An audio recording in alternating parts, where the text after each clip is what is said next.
Après 6 heures assis à l'école, dur de s'y remettre. Et ce n'est pas parce que c'est l'heure des devoirs que votre enfant est forcément disponible émotionnellement et physiquement.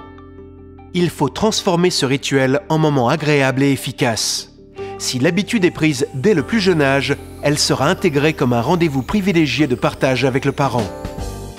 Avant de commencer les devoirs, préparez le terrain. Le repas du midi est loin et notre corps a besoin de carburant pour se remettre au travail. Commencez donc par un goûter en évitant les sucres rapides des bonbons et sodas. Surexcitation garantie. Préférez les amandes, les fruits ou le goûter d'antan, pain et chocolat noir. Pensez également à ce que l'eau soit accessible. Lorsque votre enfant travaille, le cerveau absorbe toute l'eau et il se déshydrate. Aérez la pièce pendant une dizaine de minutes avant de commencer. La différence est nette, une pièce bien oxygénée facilite l'activité cérébrale et les connexions neuronales. Dès que l'activité cérébrale devient plus laborieuse, aérez à nouveau. Faites une petite météo émotionnelle. Comment te sens-tu à l'intérieur de toi? Plutôt heureux? Soleil? Triste? Pluie?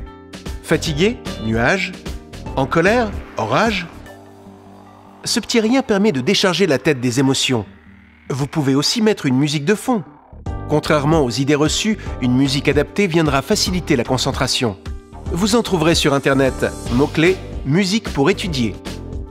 Si nécessaire, faites-lui faire ce petit exercice de relaxation de 5 minutes qui viendra oxygéner son cerveau. Chacun d'un côté d'une table, faites-vous passer une balle de ping-pong en soufflant dessus. Puis, installez-vous au bureau. Le lieu importe peu, mais il est nécessaire d'avoir un espace de travail aéré. Si les yeux sont continuellement attirés par des objets sur l'espace de travail, l'enfant risque d'avoir du mal à tourner son activité mentale vers l'intérieur. La mise en route maintenant réussie, il s'agit de garder la motivation soutenue pendant le temps des devoirs. Pour ne pas le décourager, pensez à découper les devoirs en petits objectifs réalisables et clairs. Pour plus d'informations, regardez la vidéo traitant de ce sujet. Il est important aussi de cadrer le temps accordé aux devoirs pour que celui-ci paraisse moins long. Vous pouvez utiliser un time timer, physique ou sur téléphone, qui permet à l'enfant de matérialiser visuellement le temps afin de mieux le quantifier. L'important est qu'il soit totalement silencieux et donc non stressant.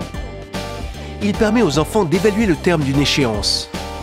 Si le devoir n'est pas fait dans le temps alloué, il est important de rassurer son enfant en lui disant qu'il réussira certainement la prochaine fois à aller plus vite. N'oubliez pas que faire plus d'une demi-heure de devoir par soir pour un enfant de primaire n'est pas raisonnable.